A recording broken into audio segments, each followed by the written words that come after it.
So good morning, everyone. Again, nice to see all of you. And again, thank you for joining, taking the time. So as usual, we'll start with the motivation. And before that, quieting our mind by watching the breath for a few moments.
We can try to generate good intention, motivations by contemplating.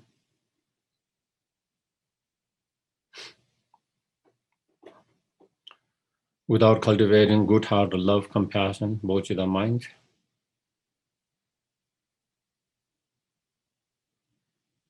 we cannot be much help, benefit, or would not be able to have, we will not have the intention and the will to help and benefit others.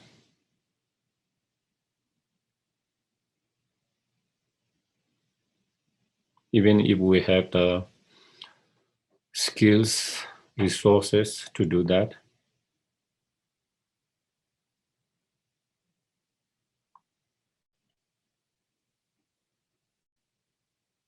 and also we will feel more empty in our heart without such love, compassion, bodhicitta.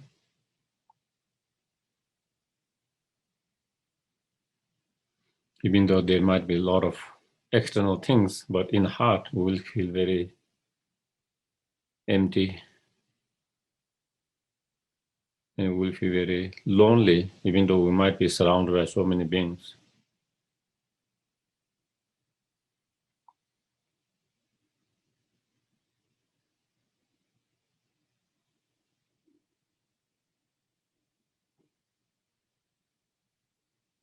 And of course, without the love, compassion, bodhicitta, there's no way to achieve fully enlightened state.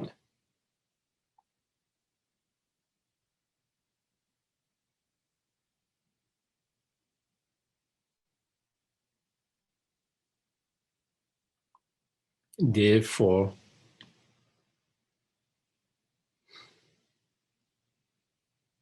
no matter what happens, I have no other options than try to cultivate love, compassion, bodhicitta mind as much as possible for the well-being of others, for well-being of myself.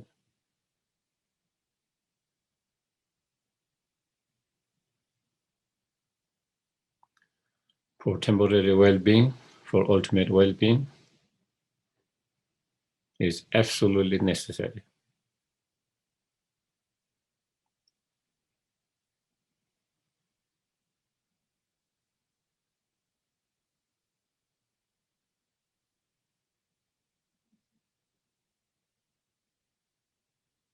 In order to generate that kind of attitude, mind, I need to train my mind to develop that through study, reflection, and contemplations.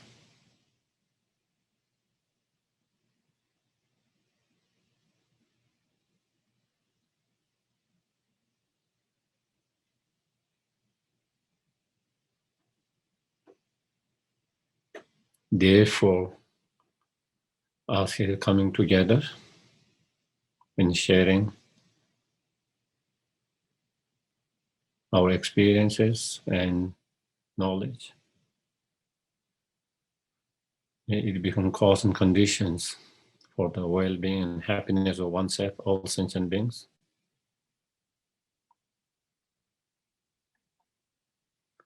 May it become cause and condition to actualize loving kindness, compassion, bodhicitta mind within the mind stream of all sentient beings, including oneself.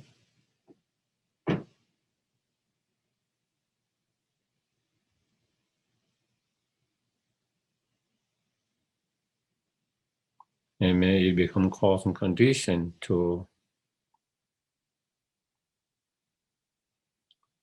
obtain our highest potential, fully awakened state, so we can be greatest help, benefit to each and every sentient beings equally, joyfully, in most skillful way.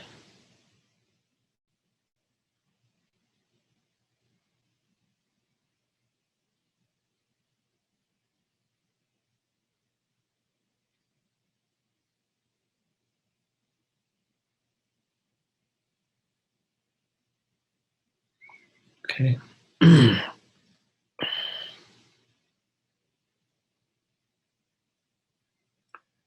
I go for refuge until I am enlightened to the Buddha, the Dharma, and the Supreme Assembly. By the merits I create to listen to the Dharma, may I become a Buddha in order to benefit all sentient beings. Sangye Chodan Soge Sonam Chanju Badu Done Yagi Shoshe Gibe Sonam Ge Dola Penje Soge Sangye Chodan Soge Sonam Chanju Badu Done Yagi Shoshe Gibe Sonam Dola Penje Sange Do.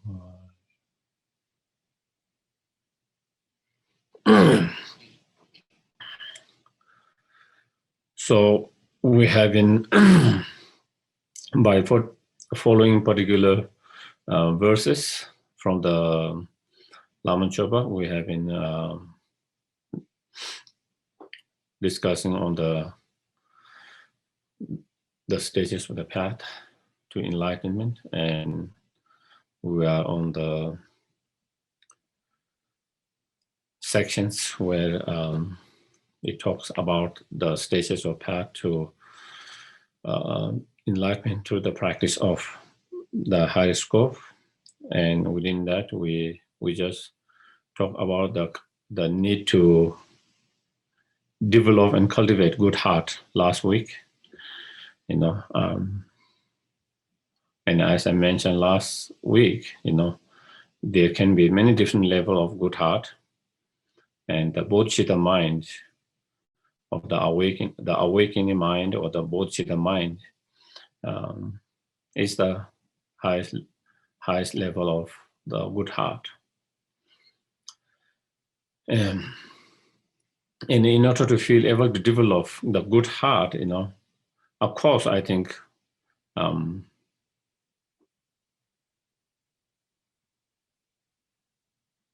we do have good heart. That is our basic nature. But at the moment, our good heart is kind of partial. We can feel good heart for certain individual, but not for everyone. So through training, through meditation training, we can train our mind to feel the good heart to everyone, regardless of who they are, what their attitude are, regardless of what their beliefs, what their behavior are, but at least that we can have a good heart, feeling of sense of love, compassion, bodhicitta to everyone. And so that is the way the practice, the training comes, because we do have some level of good heart.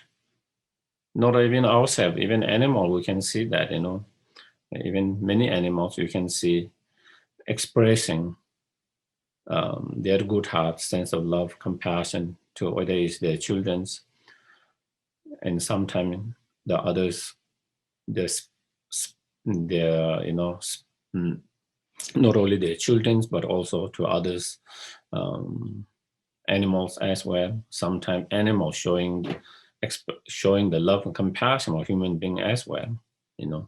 So it is not that we don't have that certain level of good heart, love, compassions, but at the moment it's not, is quite not fully developed, because it's not fully developed at the moment. It's easy for that good heart to change or to lose that good heart. I might feel good heart to someone now, but maybe we have some conflict after the teachings, and then my love, compassion might not be there by tomorrow, and so it's kind of fragile at the moment, very fragile, very easy to lose that feeling. And not only is very fragile, but also it is very partial and limited at the moment. We are unable to expand that feeling to all sentient beings. And that is where meditation training help us to be able to extend that to not only a few beings in our life, but to be able to expand to all living beings, all sentient beings. And not only that, to be able to have that feeling all the time, regardless of their change in their behavior, their attitude, their actions. So that is the where meditation training can help us to develop that. And definitely it is possible. You see through many stories from all the great masters, even though people misbehave with them, some people try to treat them very badly, but they never lost their love and compassion for them.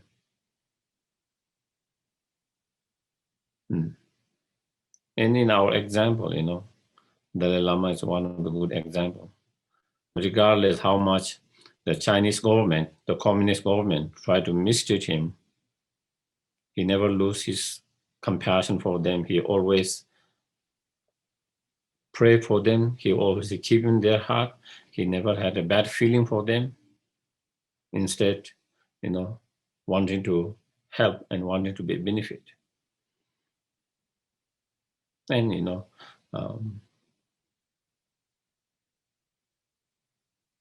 another, there are so many great masters throughout the histories, and Lama Zopa Rinpoche is another example of that. I've seen, maybe, sometime, of course, certain individual criticize him for certain things. Certain people talk bad about him. Not everyone talk good about him. Just like not everyone talk good about Buddha. Not everyone talk good about His Holiness Dalai Lama. There is always going to be certain individual who feel differently because they have different views, different ideas, different feelings. And despite that, he had not any hard feeling towards those, still, if they need help, he will try to help them. He will be willing to and happily, even though some of his, people around him, assistants or attendant might say, oh, that people is saying bad things about you, maybe, why would you help? Why should you help? But he will definitely help because he will feel that they need even more help than others. And these are the example, regardless, even no matter how people treat you, but your sense of love, compassion, is still always there, does not decrease, not lose that. And if they have done that, I think we all have the same potential to do that. We all have the same mind, and they are able to do that. We are unable to do that at the moment because we haven't trained enough. And they have trained enough. So because of that, they have reached a certain point. And at the moment, we haven't reached that point, but we have the total same potential. The only thing is that we need to put more effort in our training, in our practice. That is it. And again, as I mentioned last week, there is even more need of, understanding, love, and compassion in this difficult time in the world. When in those kind of divided world, when there is so much, ill will feeling and anger and all of that, the sense of understanding with each other, the sense of loving kindness, compassion is even more necessary now. When there is peace, when the people are united, peace, when there's less anger in the world,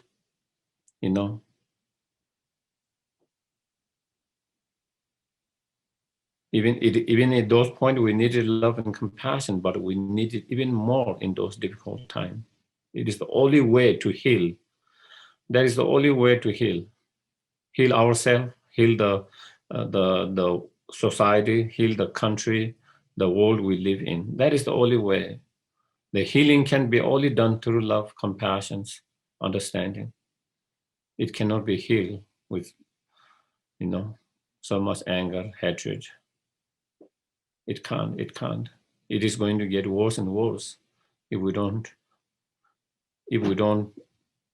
work with our mind.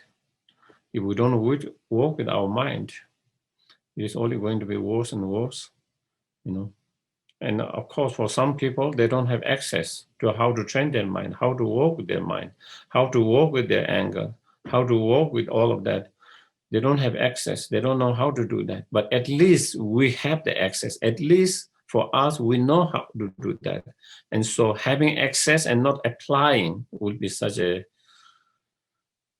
having the access, information, the teachings, and not to apply will be such a waste, such a loss for ourselves, such a loss for the world we live in, Of course, we might not be successful all the time, but at least, we have to try, We cannot stay without trying it, Some days we are more successful than other days. Some weeks we are more successful than other weeks. Some months we are more successful than other months, and some days, weeks, months we are less successful. But we should never keep giving up trying to be good-hearted, loving, kind, because it is something possible. It's something possible, and if we are able to do that, it brings more peace in our own life, and it creates more peaceful environment in the place that we live in, the world that we live in.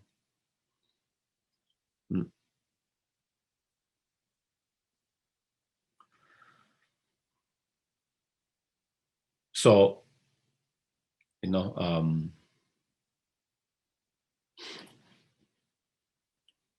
I think in a way we all understand, the need to have the good heart, and we are trying to a certain level, but sometimes we have to be reminded all the time. We have to be reminded, as much as we want to be good heart, love, compassion, sometimes we get distracted and we get forget. And so it is always good to be reminded, so I'm just reminding, you all know that, You all are aware of that, and you all are trying in your own way, in your capacity. But sometimes it need to be reminded again and again. So I'm just reminding. And especially in those difficult times, we get distracted. We get distracted by all this kind of negative energy, all kind of negative energy that's going around. We get distracted, and then we lose, we forget. And so again, that is just a reminder of that. And as I mentioned last time, this time, there can be many different level of good heart, but bodhicitta mind is the very powerful level of good heart. Very powerful level of good heart, very high level of good heart. So as last week we talked about, in terms of cultivating the bodhicitta in training, there are certain meditations, meditations that we use. And one particular meditation that we spoke about last week, it was in verse number 89, and that is using the particular method that is known as the 7 point of cause and effect. So we kind of and then next, next 5-6 verses is on the other method, which is known as equalizing, exchanging self with others. So by using this particular method, by using this particular technique or meditations, known as equalizing and changing self with others, then again we cultivate the bodhicitta mind. And it is said you can use either of those different methods, and by using any of those methods, one can cultivate bodhicitta mind. So it just depends on individual which method is more effective to individual. For certain individuals, one particular method might be more powerful, more effective, and certain other individuals, the other method might be more powerful, more effective, more they can connect more strongly, and through that, so whatever it is, both of method, by using any of those method or the meditation, one can develop bodhicitta mind. But and as I mentioned also in the past, in some masters, they try to combine those methods together as well. So anyway, so then in terms of equalizing and exchanging self with others, within that there are 5 points in those meditations. Okay. So first, equalizing the self with others, and the second,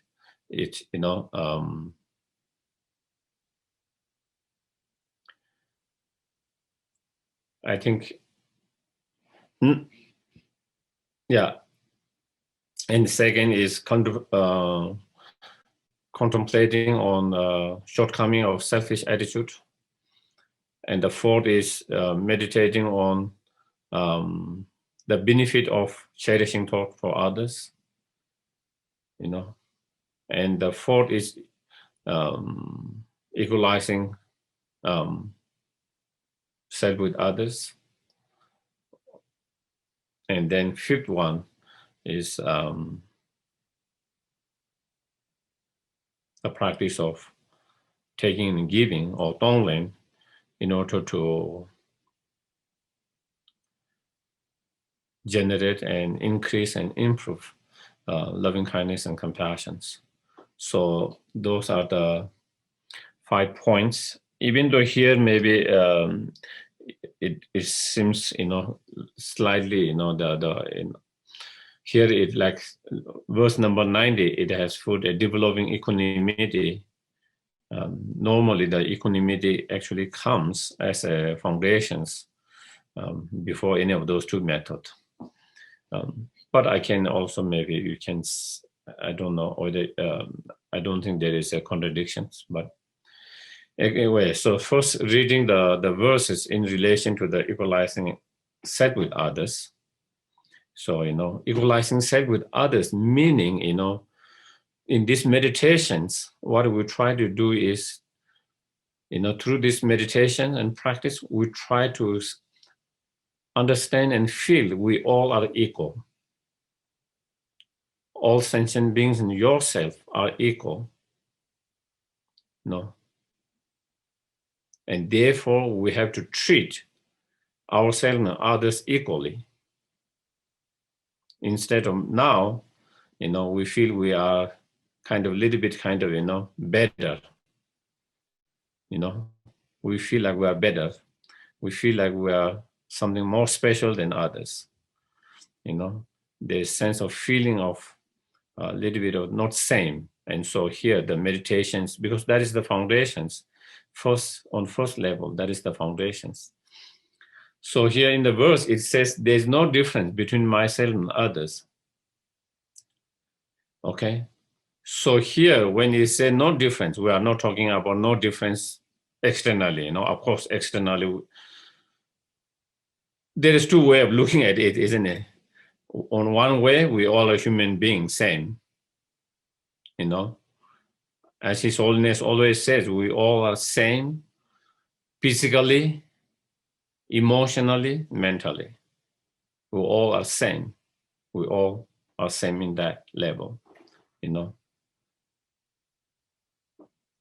His Holiness always says, we all have two eyes, nose, mouth, and we all walk with the two legs, we all have, and that, we all are same in that way.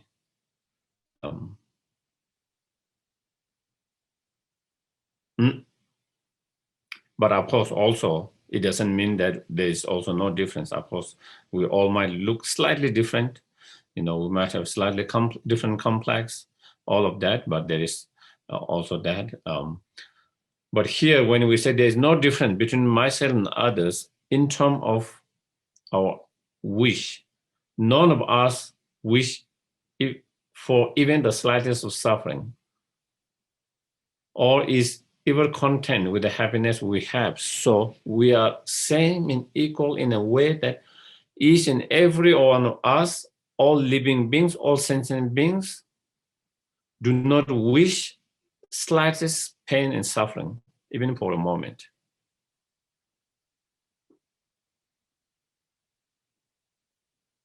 And we all wish happiness.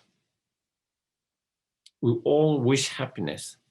We all wish temporary to ultimate happiness all the time.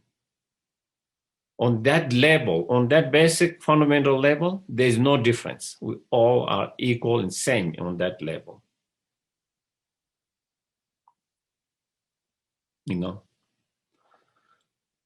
Anyone who is in good mental state,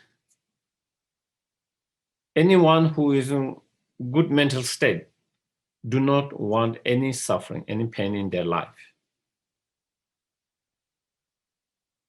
And they always wish for the happiness, And not only we wish happiness, do not wish suffering, we are in pursuit of happiness. Our life is in all about pursuit of the happiness and trying to avoid and free from the suffering. That is why we all are running around from 24 hours with that hope, isn't it? You see, all the ants running all the time, bringing something from one place to another place, building their, what they call hype is, what do you call? They're like, the ants, the big ones, sometimes they make huge ones.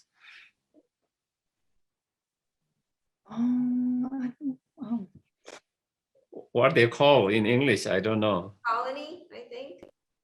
Anthill? Anthill, yeah. Anthill, okay, thank you.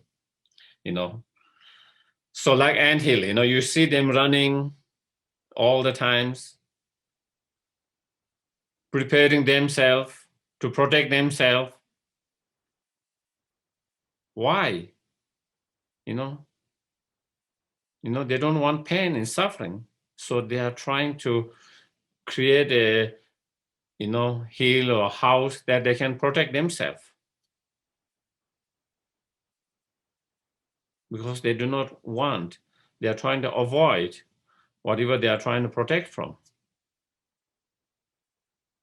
And they are looking for a food because they want to eat, because they want to avoid the pain of hunger, thirsty, and they want to have the joy of, whether they have same level of the joy, we feel it, but, certain level of that.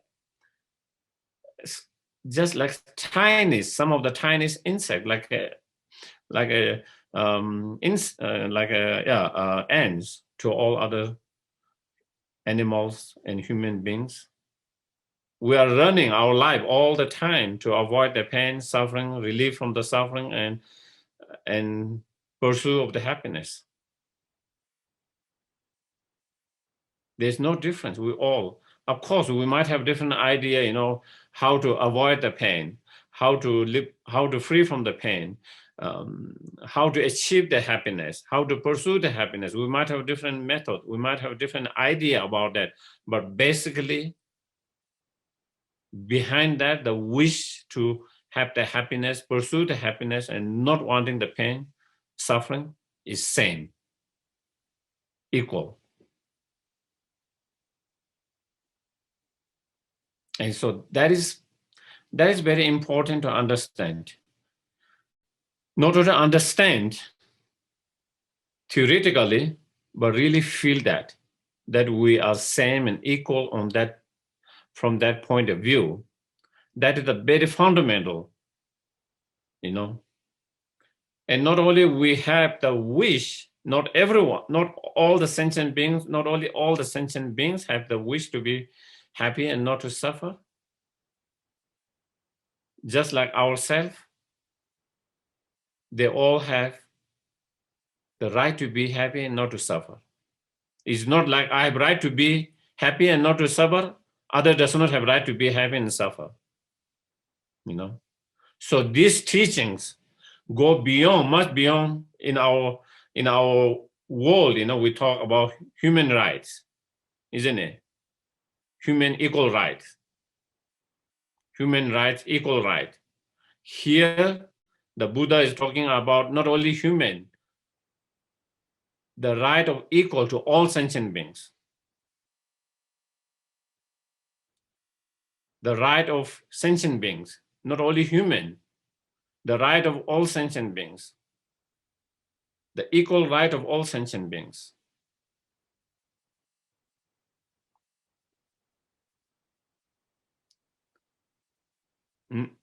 Of course, sometimes it's not easy, isn't it? Not easy. Even just among human beings, it's not easy. And then if we extend that to other beings, but that is what we aim. That is what we try to achieve, aim for that, towards that, And if we do that, again, we can reach that point, I think at the moment, even though we haven't, because again, we have not done enough training, many of you who have, who know Lama Sopa Rinpoche, personally, or some of you, maybe you don't know personally, but you have heard, you have watched, his treating of human and animal, no difference, equal. Even for one ant, he will spend hours doing practice, taking the circumlating, reciting mantras, and all of that, to protect them. He wouldn't think, his time is so precious to spend 2-3 hours for that one insect. He will spend, just as he will spend 2-3 hours with one human beings to help them, whatever help they need. He will spend equal time to those insects, such as that just clearly shows, sense of having this feeling of that we all are equal, equal. It's hard for us, but definitely if we train, it is possible to reach that point. There are many stories, how they miss a flight because, I think one time, they were going, they were traveling somewhere. They have to travel somewhere. And then, Lama Soba was giving a teachings, So after the teaching, they were going to go to airport and fly. But he saw some ants going in his robe. And so he wanted to make sure that he doesn't kind of kill or hurt it. But he couldn't say where, and so he was being very careful and searching and looking for that, And for us, we'll just go like that or whatever, You wouldn't need him, damn, You just run. It's time for the flight. It doesn't matter whether you smash it or whatever, But so that he was searching and looking, and that time took, and they were late, and they missed the flight. Such is, and this is not a story that someone made it. It's just observation. Not so many people have observed all the time around him, and I observed that most. Like I had when we went to Tibet, I had the time to spend 21 days together. And so you can see every day, what he does and how he does. And that is, not only you hear from others, but you actually see, And so what I'm trying to say is, even though we have not reached that point at the moment, but if we train, it is possible to reach that point. It's not something impossible to feel that and treat everyone, not only all human beings, but even the animals equally, to treat the animal as much as we will treat the human beings and all other living beings. And so that is this. So from what you understand is those masters, they have realization of these teachings. They have meditated, they have trained on this particular verse, for example, of course not, but the meaning of this verse, and they have these realizations, that feeling that all human beings are equal in that right, and therefore you treat them equally. Mm.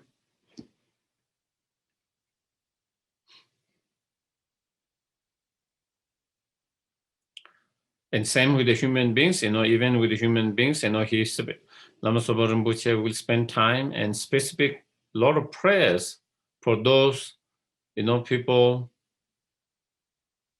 that we might dislike because of their behavior, attitude, actions, because of the damage they do to the world, He spent a lot of time, more specific time, to do a lot of prayer for them because they needed more than. They needed more help. They needed more prayer than anyone else.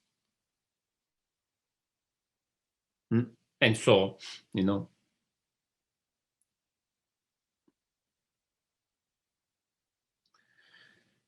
and so, and realizing this, I seek your blessing that I may generate joy for the happiness of others. So the meditation here is not just understanding, but really spend time. I think intellectual understanding, theoretical understanding, I think we have a little bit of that we all are equal in that way. But I think when it comes to feeling, we don't feel that we are equal in that way, at least most time. And so here you meditate, think again and again, how we, just as I want happiness and do not want suffering, how each and every sentient beings equally want happiness, do not want suffering, and therefore we all are equal and same. There's no differences. So we spend time to really feel that. Spend time to really feel about that. Just as I have a right to be happy and not to suffer, each and every sentient being has equally right to be happy and not to suffer.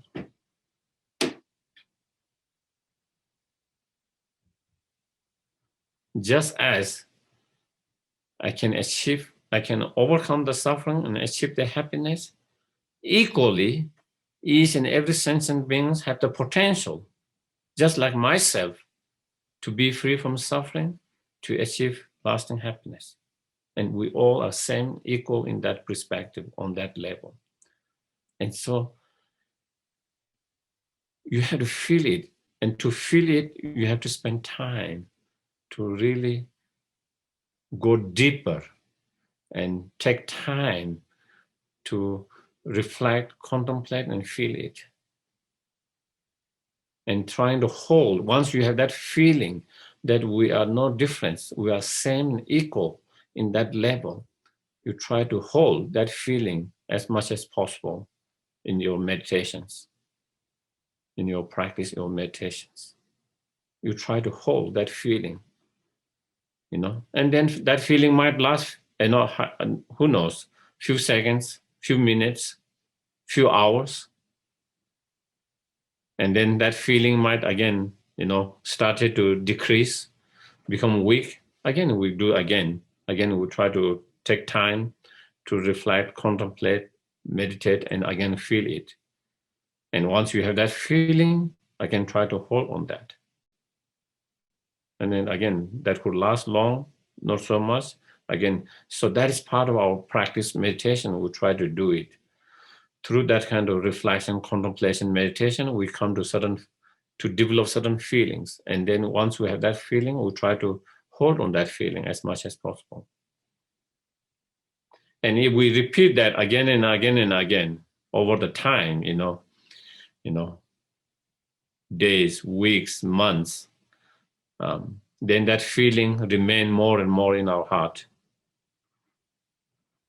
And then if we can do that meditation many times a day and weeks and continue for weeks, months, then, that feeling that we are same and equal is with us most time. And as our practice get better and better with the time, as we do more training practice, then you reach a point when you have a realization of this particular point, then without thinking, you always feel we are all equal all the time, day and night. You don't have to meditate. You don't have to put effort. It just comes naturally all the time, that we are one and equal and same in that, from that perspective, from that fundamental. And it's very important, I think, to this point to have a,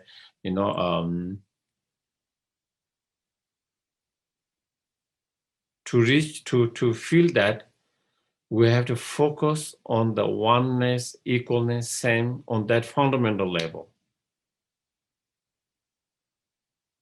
Most time we focus too much on superficial differences. Do you get it? We spend our time too much on superficial differences. Oh, he or she looks different than me. He or she has a long hair, I'm a bald. Oh, he or she has a flat nose, I have a long nose. Oh, he or she is white, I'm dark. And vice versa, all of that. Or he or she she's girl, gender-wise. I'm a man. Or, he or she is layperson, I'm a monk. Or he or she is Politically, they belong to a different party. I belong to this party. Or he or she follow that particular religions. I follow these particular religions. Or he or she is, pro-mask, pro-vaccine, or anti-vaccine, anti-mask, whatever. So we focus too much on all those differences. And that is where we started to build, started to feel, oh, we are so different. Because we focus too much, we give too much attention, your energy, time to focus on all these superficial differences that has been created by our society, human beings. Do you get it? All these differences is created by our society, our human being, is all superficial. When the children are born, they don't have all this concept. Oh, I am boy, she is girl. I'm white, you are dark, or you are dark, or I'm dark, or you are white. All of that, they have no, but with slowly, with the society, then we create all this kind of, superficial differences, and then we focus too much on that, and we pay too much attention on that, too much attention, too much thought on that, all these differences. And slowly, I think so much, I focus too much different, you focus too much on my difference, all this superficial, and then slowly, that become reality in our mind. And that is then we have all these divisions. We feel we are very different. So the meditation here is let go of all these superficial differences. Focus on fundamental, very fundamental, basic, fundamental oneness, equalness, sameness. From the very birth, the child, whether it is human being, whether it is animal, any other beings, from the very birth, all of them has the wish to be happy and not to suffer.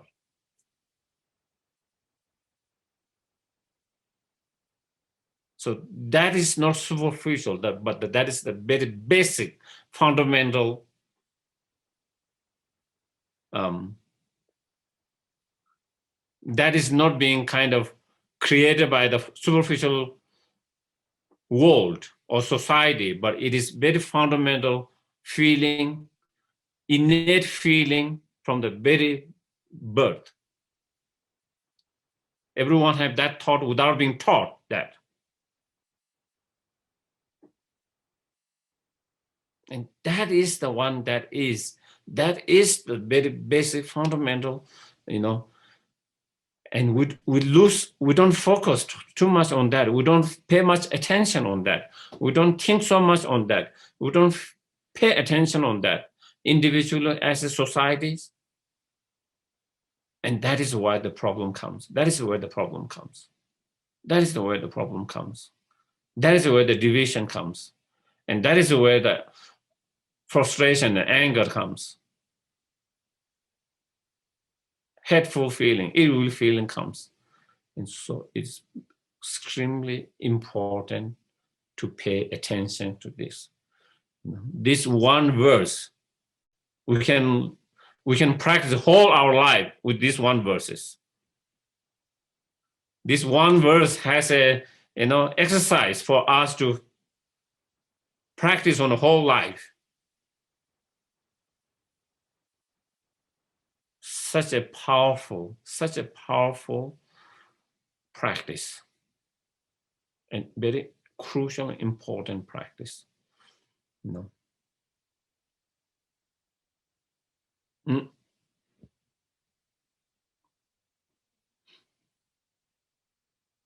And that is why, interactions is so important.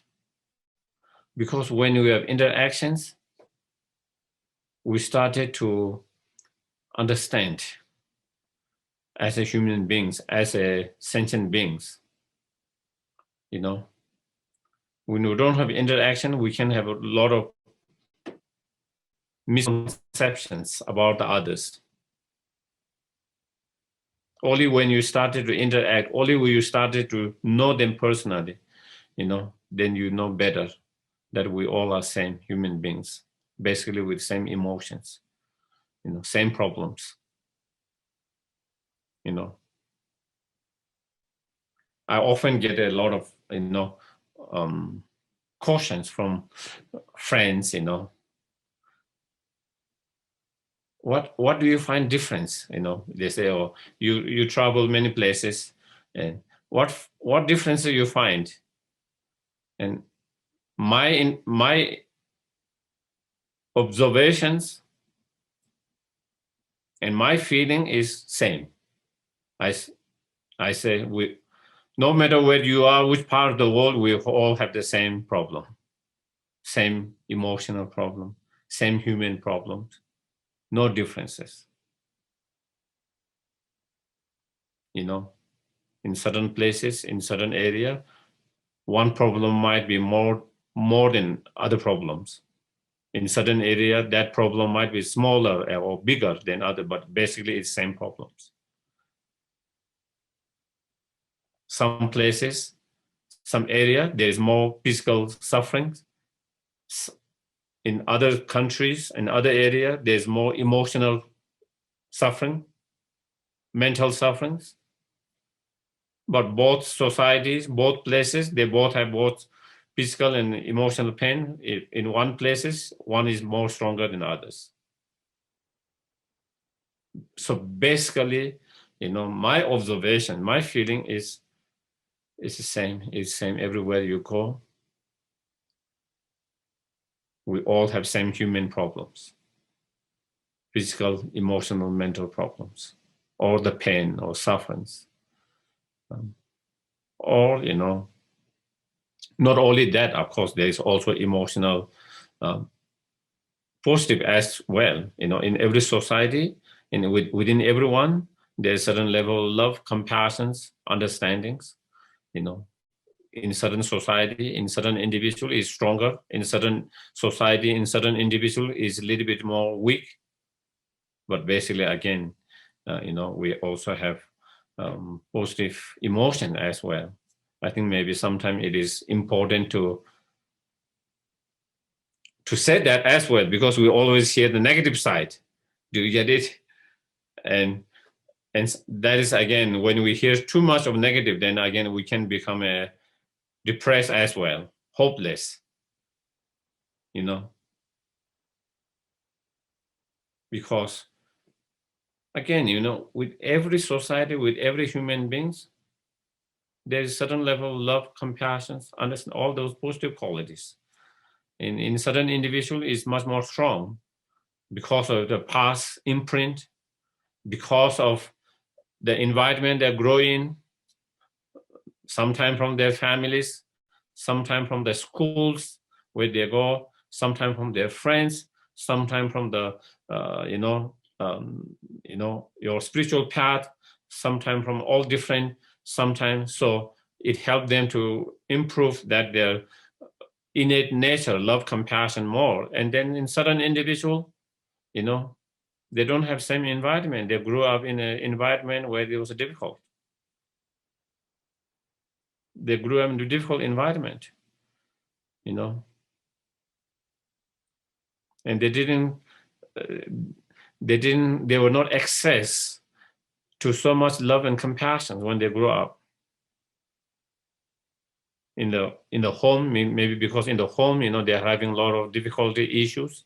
You know, maybe sometimes the parent themselves having a lot of issue among themselves, so they didn't have much time to really focus on child and give that equal love and compassion as much as they want to do, but because they themselves are in a lot of conflict. And then child feel it. And so then, you know, and then you go to school, and then some school doesn't have same good environment. Your friends, some of your friends might not have that kind of environment. And then, you know, the place you live in, and sometimes you don't have same, spiritual path that give you, technique and way to kind of deal with that. How to overcome those negative emotions, how to improve your positive, how to improve your love and compassion. So they don't have those tools, access. And so therefore, they're, whatever little kind of seed they have of love and compassion hasn't been able to develop much.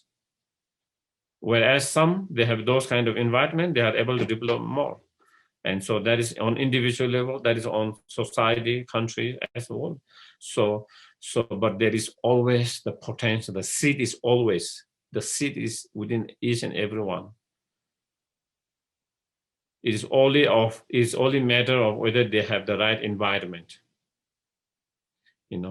whether they could get the right environment, whether they can be in the right environment that can blossom, that can give some kind of water to their seed, that their goodness can manifest and blossom and grow. I personally feel it's important to understand that. It is important to understand that even the worst person in this world has the potential to be the best person in the world.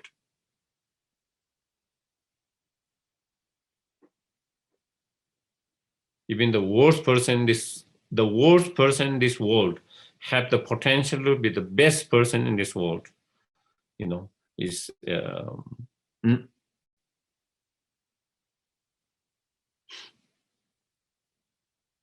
so that is the first point. So we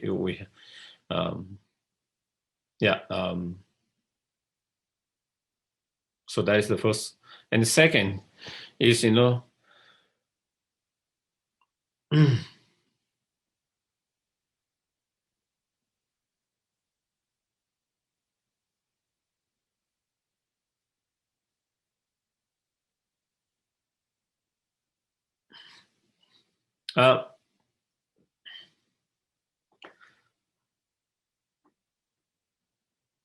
the second point is on contemplating, meditating on faults or shortcoming, the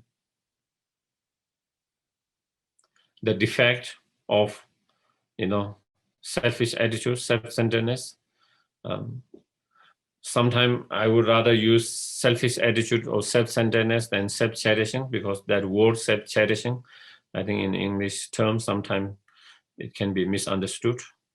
And so,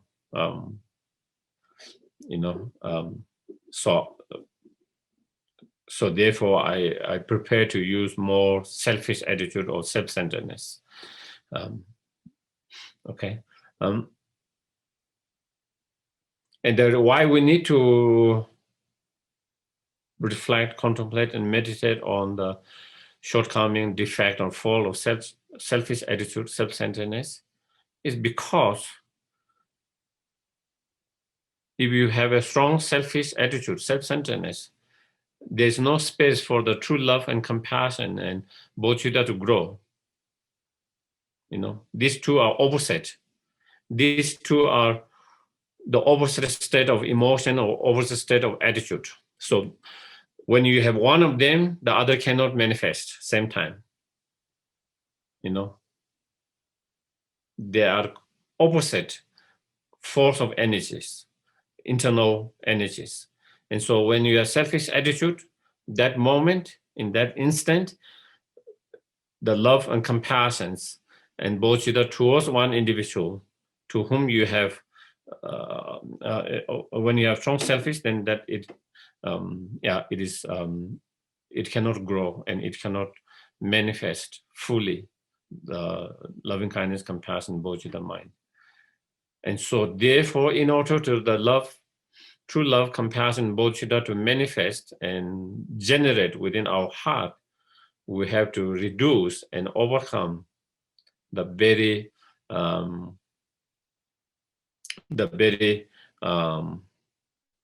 internal obstacles for the growth of that. And so therefore, we need to meditate on how much harmful it is for ourselves and others. the selfish attitude, the self-centeredness. So here, verse number 91, if I just read it, this chronic disease of cherishing myself is the cause giving rise to my unsought suffering. Receiving this, I see your blessing to blame, begrudge, and destroy the monstrous demon of this selfishness or selfish attitude. So it's a chronic disease in a way that this selfish attitude that we know, we have had this selfish attitude from the very birth and from the past. And unfortunately, we have been carrying that for all through the lifetimes, you know. So it's like a chronic disease. And this selfish attitude is the very root of our problem, our suffering, our pain. This is the very root of our individual problem. It is the very root of the problem in our family.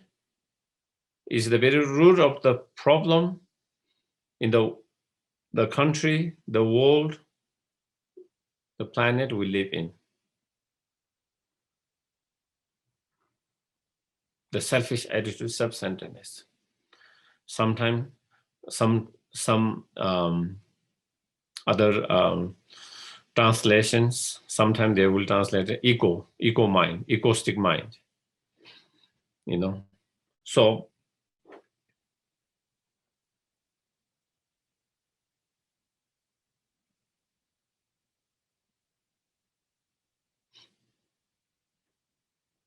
because of the selfish attitude, you know,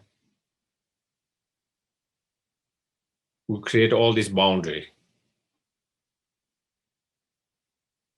you know.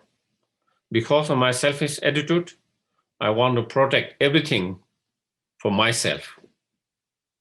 Do you get it? I want to protect everything for myself. It doesn't matter if it hurts others, as long as I can protect myself. That is the way attitude comes when you have strong selfish attitude, self-centeredness, you know.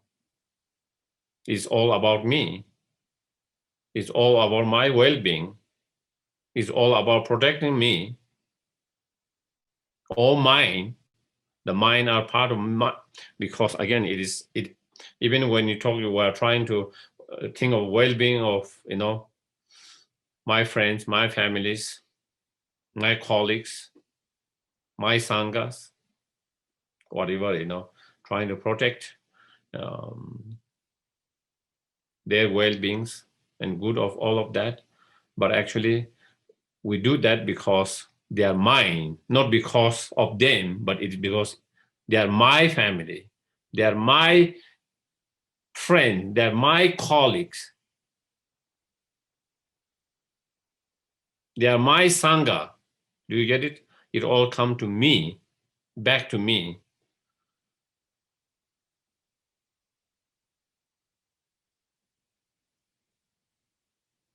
So, and that is where, you know, that is why, so in order to protect our own well-being, there is nothing wrong with protecting your own well-beings and of that, but in the expense of others' sufferings. And when you have selfish attitude, then you are willing to do that in or on the expenses of others' sufferings. You know, it doesn't matter whether others suffer or hurt from that, as long as I can protect, as long as I can keep well-being of mine and myself. So that is it. So I do that, and others trying to do that, and that's where the clash can. You know.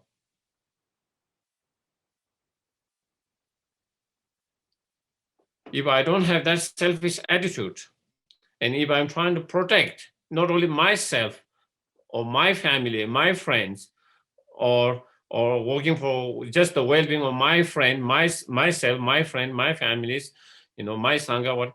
But if we try to do for all sentient beings, then I wouldn't do anything that can hurt and harm someone else, because I'm working for well-being of all sentient beings, not just, not just kind of very narrow, limited. And so therefore, I will not engage in something that could hurt and harm someone, that could bring pain to someone else. But at the moment, that is not the case how we respond, And so everyone is trying to do that. And so that is where the conflict comes. That is where the problem comes.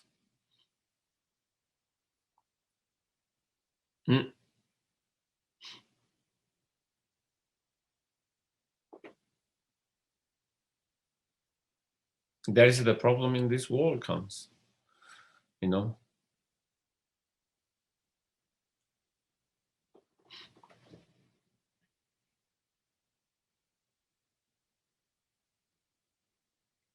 When you have strong selfish attitude, self-centeredness, you want the world to be, you want to be the center of the world. That is what selfish attitude, self-centeredness want. You want to be the center of the world. Everyone liking you. Everyone being nice to you. Everyone being kind to you. Everyone saying nice thing to you.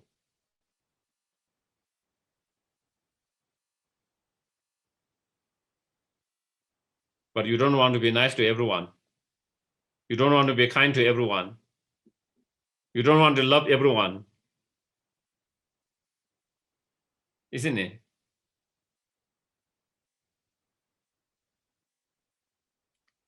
Funny man. Very, very, our funny mind, Isn't that the case? I don't want anyone to talk bad about me. I don't want anyone to dislike me. I don't want anyone to unlove me. I want everyone. And if someone dislike me, I'm not happy. I get angry. If someone said bad things about me, I get upset, disturbed. So you want everyone to butter you all the time.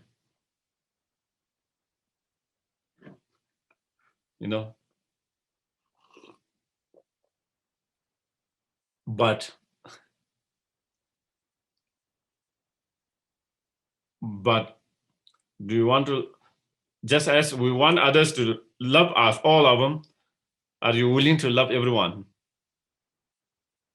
Then you say, oh, I can't, that person is not object of love. That person doesn't deserve to be loved. That person doesn't deserve to be have a compassion.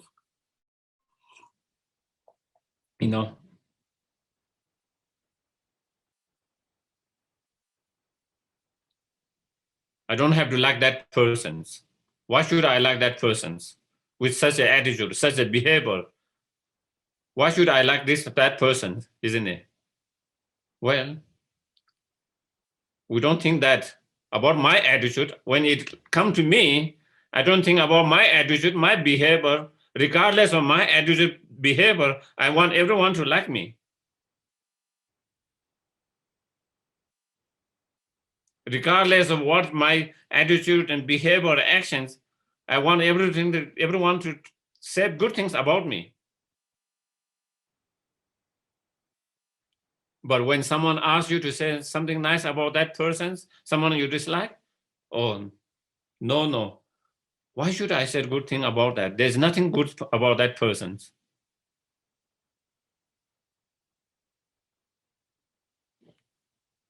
You see how we distort the reality and totally different response. And that comes because of selfish attitude, self-centeredness. The self-centeredness, selfish attitude want the center to be, the world to be centered around you. It's all about yourself. And so we get easily disturbed, easily hurt, easily disappointed, easily upset, because, not everyone might be liking you. Not everyone might be talking nice about you. Not everyone will agree with you.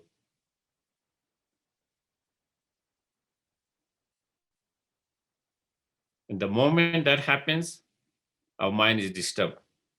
Someone doesn't agree with me. Someone dislike me. Someone say nice, bad, or not nice about me. That person doesn't love me, and so on. We get hurt, disturbed, upset, angry. That's how we suffer. That's how we suffer. Isn't it? I don't know with your case but that is how I suffer myself. When my ego get hurt, my ego want everyone to be liking and nice to me, and when someone is not liking or not nice, then my ego get hurt, and then I started to suffer.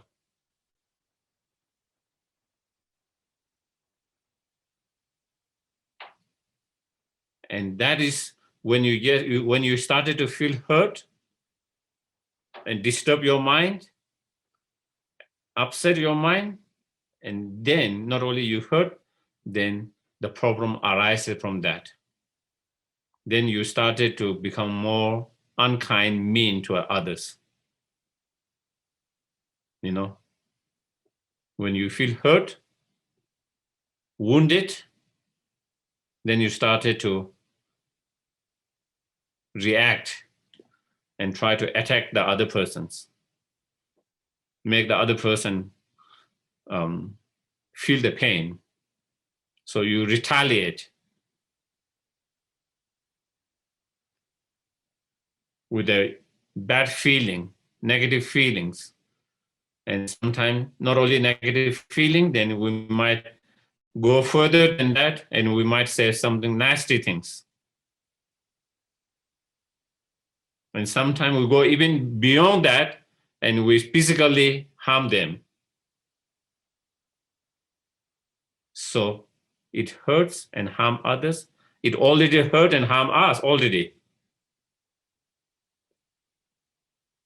And when you retaliate in that way, whether it is verbally, physically, emotionally, that person will also respond back again.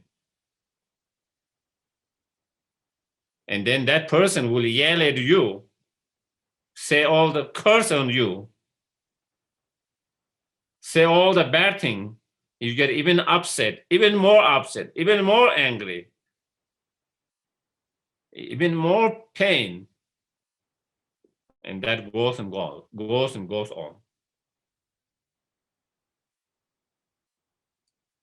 You can see how that is the root of our problem, root of our suffering.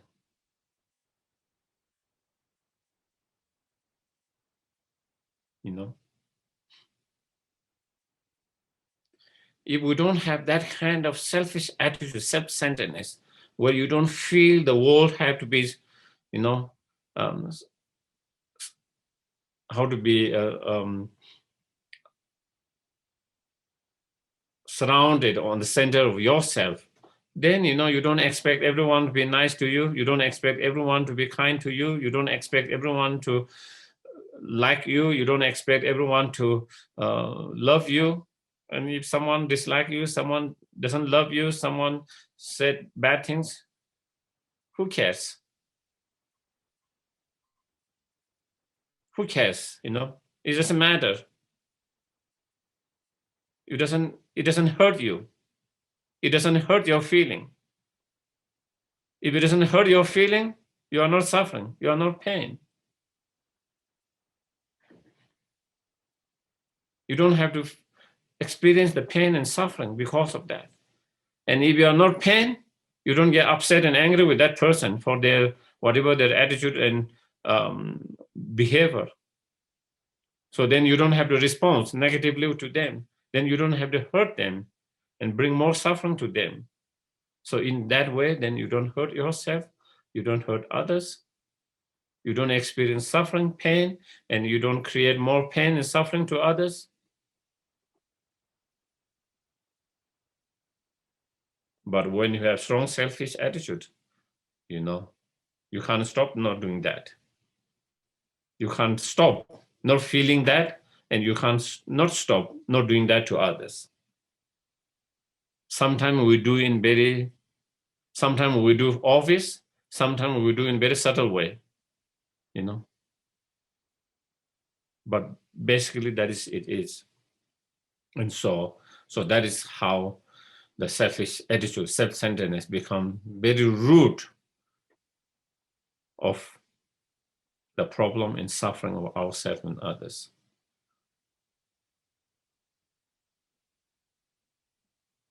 It's important. I think it's very, really important to reflect, contemplate. When we feel hurt by someone's behavior and attitude, try to analyze and see why I'm feeling hurt. What is the root of that? What is the root of that I'm feeling hurt? And we might be feeling, oh, I'm hurt because of that person's attitude, because of that person's actions, because of that person's behavior to me, my family, friends, whatever, you know, my world.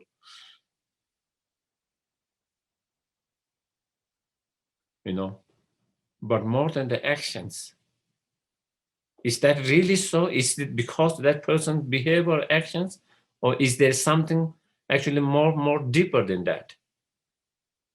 Because normally we just think, oh, that is because that person's behavior and action or attitude. And just think, just imagine, just think, you know.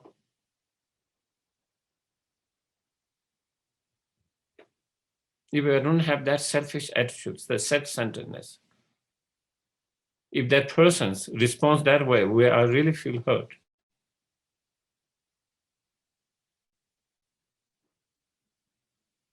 Reflect on that, contemplate on that. Another example that I can give, you know, it might be easier, is, you know, if it is just that person's behavior and attitude, because that person is showing a huge attitude, because that person is criticizing me, my family, friends, whoever, you know, colleagues, sanghas, whatever, you know, that we are close to, you know, or because that person is kind of, you know, yelling or, you know, telling lie or bullying, whatever. If I'm angry and upset and hurt because of that behavior and actions, if it is only because of that, what happens? Do I feel same way when someone bullies someone I dislike so much? When someone criticizes someone I dislike so much, when someone bullies someone I dislike so much, when someone misbehave with someone I dislike so much, why I'm not upset? Because it's the same actions. It's bullying someone, it's criticizing someone, it's mistreating someone. Why I'm not feeling that way? Because it's not just the actions. There's something, even though we think it is just the behavior and actions, it's not just the actions and behavior, it's something more deeper. You know, sometimes we know, you know, someone you dislike. I don't want to say the name, but, you know, some leaders, and of course we can have some individuals, you know, and when someone criticizes them, we clap, happy, you should do more. More people should do that. When someone bully them, we think, oh, that is good. They should be bullied. More people should bully them. You know, we don't get hurt, upset. We get excitement. We encourage that. So you see different emotional response for same behavior. That clearly shows it's not just because of their attitude, not just because of their actions and behavior that we feel hurt, upset, and angry about. It goes much deeper than that. You know, so it come from selfish attitude. Selfish attitude. No. If you don't have selfish attitude, let's say you are bodhisattvas or Buddhas, you know, when they see such attitude and behavior, you know, done, mistreated to whether anyone, you know, any beings, they will not agree with that, but they will not feel hurt. And they will not be upset and angry. You know, they will not be hurt. They will not feel upset and angry. Will they agree with such behavior and action? No, you know, because it's bringing pain and suffering to someone, any beings. So they will not agree with that, and they will try to, you know, in whatever their ability, capacity to stop such harmful behavior and action. If there is a way, they can stop that, but they will not feel hurt, upset, and angry. But at the moment, we feel that because of selfish attitude. That is how we suffer. That is how the problem arises. That is where the conflict arises. And so, so I think it is really important to understand, because sometimes we don't really understand how that selfish attitude is really hurting us. Sometimes we feel like, oh, my selfish attitude, self-centered is hurting others, but we feel like it is protecting ourselves. Do you get it? I need my selfish attitude, self-centered, to protect myself. And I know maybe I'm not, you know, protecting others. I'm not protecting others, but it feels like I'm protecting myself, my well-beings. But actually, if you go deeper, actually it's not protecting yourself, but actually it is the source of your pain, your suffering. It's the source of your problems. Is important to understand that. Sometimes it might be easy for us to understand how selfish attitude is a problem for others, problem in the world, but we don't see that it is the root of our own problem, personal problems, and personal suffering. And so, you know, well, you know, I don't want to take care of the world, but I want to protect myself. I want to protect my well-beings. Well, even to protect your well-being and your own happiness, selfish attitude is not the way. It actually destroys your own well-being. It doesn't protect you. It brings more problem to you in your life.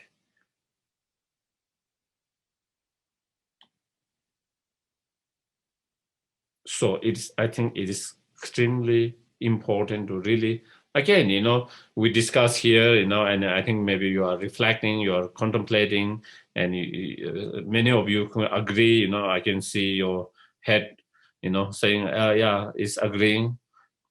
But once we are out of class, then it's done.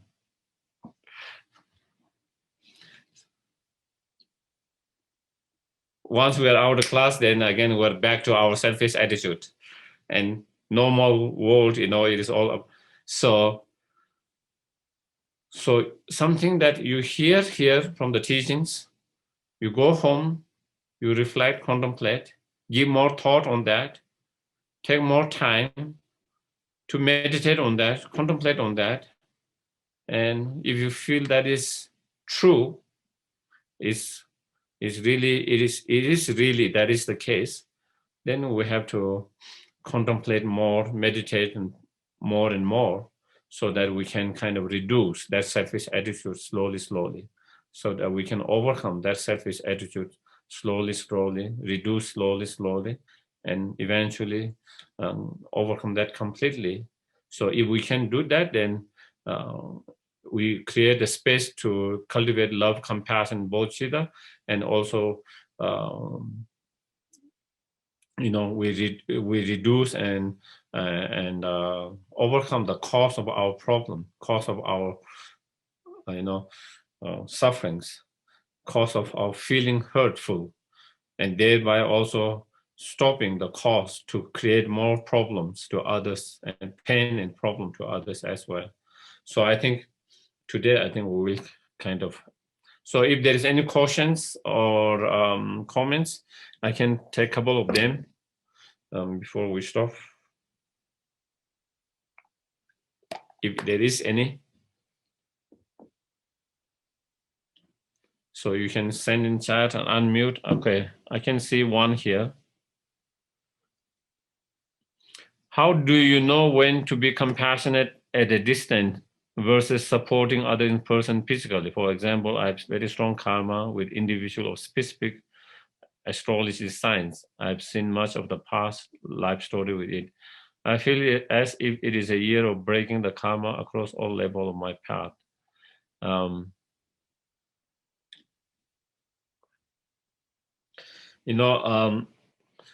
So we have to first of all, we have to kind of really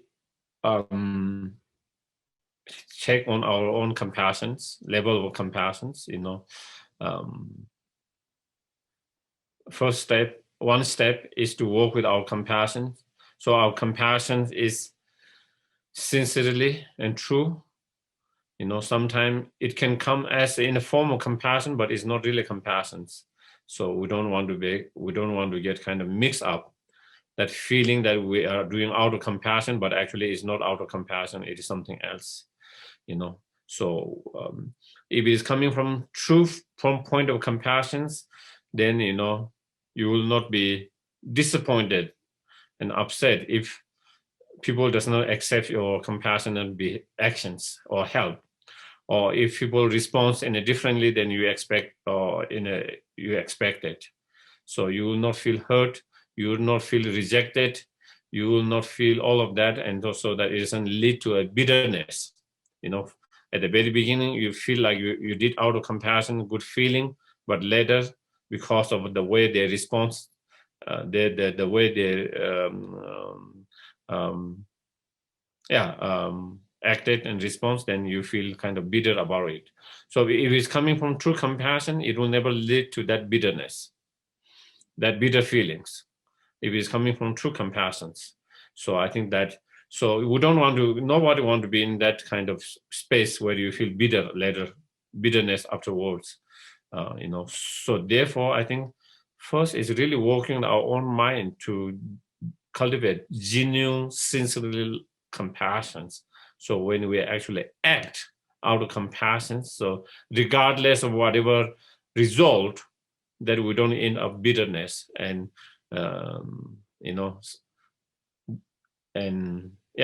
bitter and all other feelings.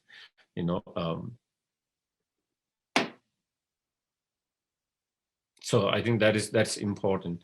So to work with our own mind to really build up that sincere love and compassion, so that, and then once you have developed that sincere love and compassion, then definitely, whenever we get the opportunity to be help to anyone physically, we should kind of physically help as much as possible, according to our own capacity, ability,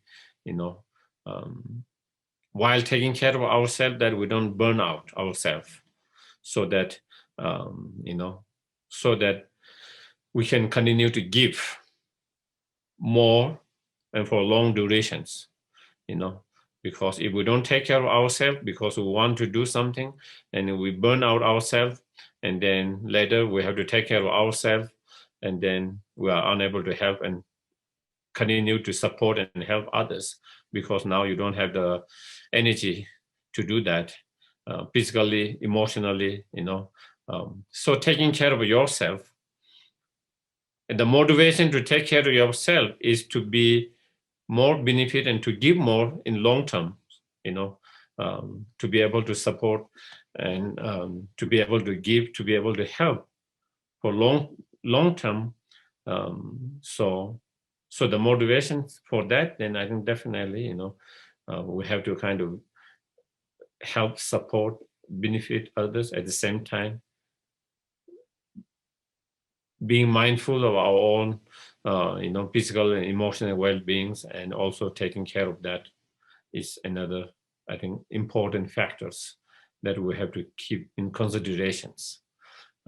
Because I often see certain individuals where, because of compassions, they give so much without really taking care of themselves, and then they totally burn out, and then emotionally, mentally, where they really kind of breakdowns, sometimes.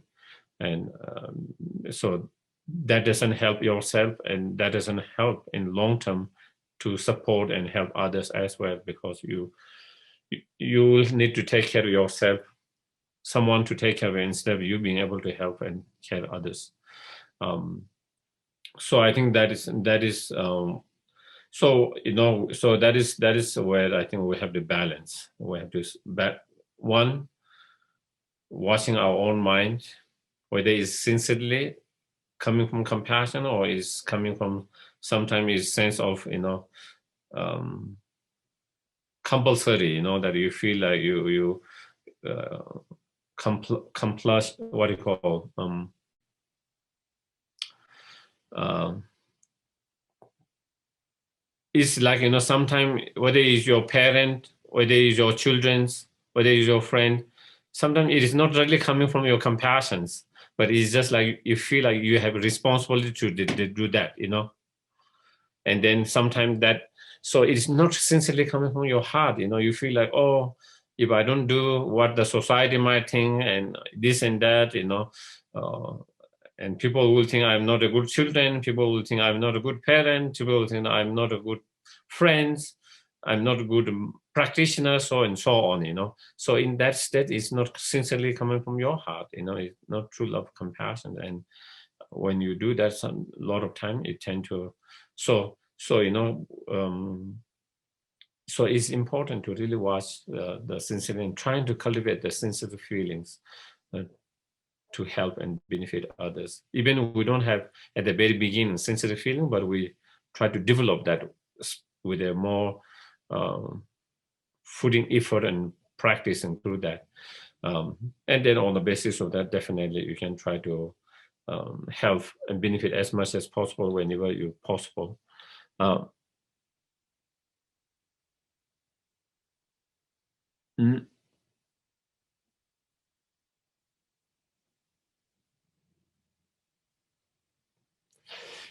So yeah, I think so.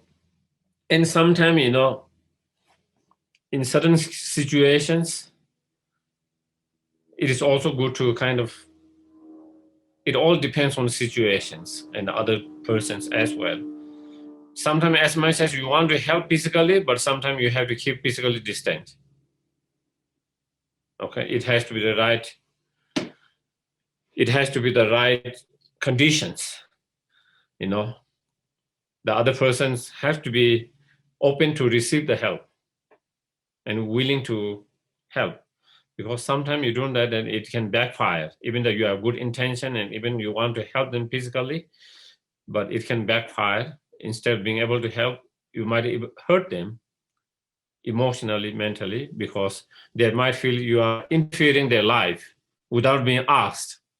Do you get it? Like unsolicited advice. You might feel that someone might feel that way. Someone might feel you are interfering for which they have not asked. So you have to really be careful and skillful means. And so certain cases, it's good to actually help out of compassion, physically help when there is need, and maybe you have the ability and you have the resource, skillful means to do that. And sometimes maybe we don't not have the right skillful means. Sometimes the condition are not right. So then sometimes it is to keep little distance, but to feel the compassion, send the prayers, keep in your heart, all of that. But and then when the time comes, right time, then to be able to, and so you have to understand. It is, yeah, we have to see the situation itself, everything's, and so yeah.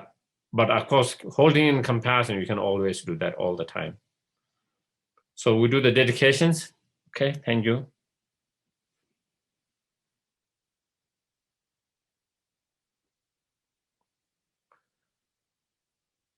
May all beings everywhere plagued by the suffering of body and mind obtain an ocean of happiness and joy by virtues of my merit.